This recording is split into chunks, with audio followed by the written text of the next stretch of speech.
So on to the medical side of things. I think this is where it can also get pretty tricky because again, you're doing the like, what do I want? What's gonna make me comfortable? What, like, where's my dysphoria? Is it physical dysphoria? Is it social dysphoria? Do I want people to interact with me any differently? That kind of thing. So just the real basics. If you are assigned male at birth and you are interested in hormones, there are typically two kind of facets to that. One is a testosterone blocker, and then the other is estrogen. And I have read about some people who only go on the T blockers. I cannot speak to like what that does versus being on both. Like, I'm sorry, but that's a thing that people do. So if you're interested in that, talk to a medical professional, which I always advise anyways. Like, yeah, people online can talk about their experiences and you can listen to them, but it ultimately, like, you should still probably talk to a medical professional. It's just good practice.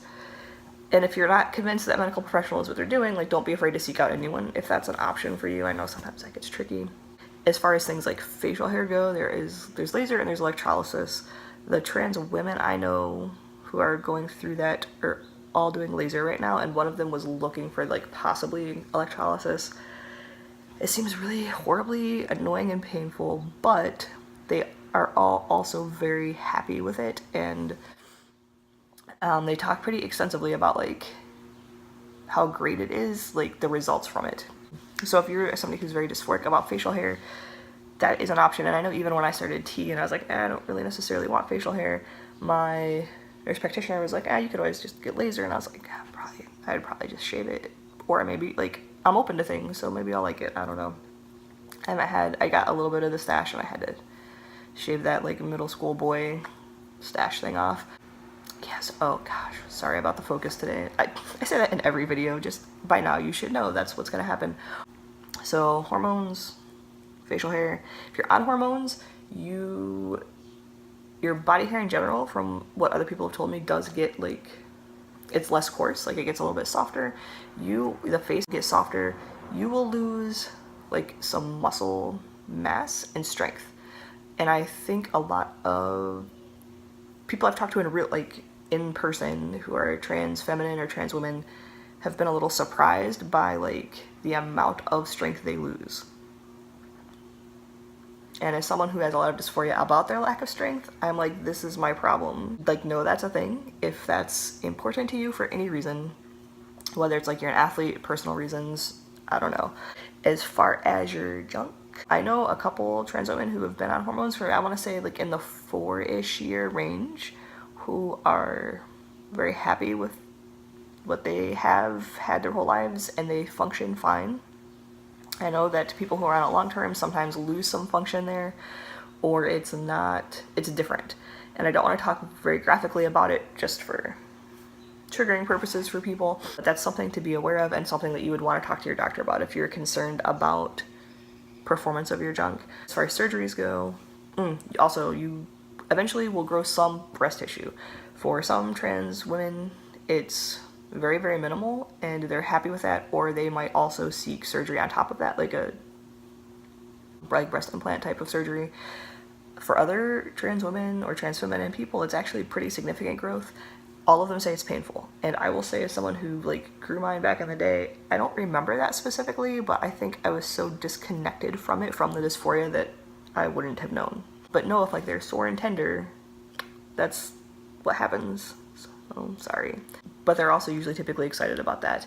There's a really great book that I meant to mention at the beginning of this long video called Whipping Girl by Julia Serano, that I think everybody should read. I think cis men should have to read it. But she's a trans woman, but she talks extensively about some different like changes, but also like the emotional mental changes. And I hear, like I've talked before about, like I haven't really experienced that significantly, and I hear people talk about it, and I hear like trans feminine people talk about it more for some reason. So if that's something you're interested in, like that's just a good book in general for everyone. But yeah, like they do talk sometimes about, I'm gonna say like multitasking better, but also sometimes being more emotional, crying more, those types of changes. And back to surgeries. If you're interested in lower surgery, I think your biggest challenge is just the cost, really. Like, I know someone who flew to Thailand, and it was like half the cost for her to buy a plane ticket, pay to stay in Thailand, take someone with her, and get her bottom surgery than it would have been for her to have it done in the States. And I think that also had to do with her insurance and stuff. So I'm like not super knowledgeable about the specific process. It's a thing people do, and there are some resources out there for it. But everyone I know who, not that I know that many people, everyone I know who has it has either traveled like someplace like San Francisco or out of the country for it. And it takes a long time to get there, but you don't have to have that if you're not interested in it, just like anything else. And I think there's pretty much like one major option with bottom surgery for trans feminine people as far as I'm aware, whereas like trans masculine people, there's a couple different options. But yeah, anyways, this video is really long. I don't know, I feel weird, like, because it's very obviously not my lived experience, so it's not really my place to try to act like it is, but I also want like this information to be out there and for people to have resources. So one more time, please like leave resources in the comments if you have them. If I have anybody who like really recommends good ones, I'll add them to the description also so they're easier for people to find. Yeah, send me some good vibes on Wednesday for my interview. I don't know, I hope you have a great week, and if you are the person who left this comment and you're like, this is not at all what I wanted you to talk about, please leave another comment and I'll be happy to try to address it. But I do want to acknowledge again, like, everyone I know who is a Simel at birth, who is non-binary, has a struggle of like what resources are available. Oh, something really important I wanted to say about hormones. There are a lot of people that I see online who are non-binary AMAB people who go on hormones for extended time, and it's like I can look at their like their progress pictures, or like before and like, I don't want to say after, but like current picture, and there's like a definite difference in their face. But if it was someone I was interacting with every day, I don't know that it would be super apparent. Like, I might be like, huh, they look a little different. And because I'm in the trans community, like that, I might think of it, but not necessarily. So if you're also in a situation where you're not sure you want to have all these major changes, you want to try it, you don't, even if you're like, I don't know if I can be out at like work, you can go on hormones like that and have it be kind of a subtle progression, and most people would probably not realize that was what's going on. And I think other than breast growth, most of those changes are going to reverse, like the shape of your face, the distribution of body fat, that kind of thing. So if you decide to go off it and it's not right for you, I think you're going to have less permanent changes than sometimes trans masculine people have.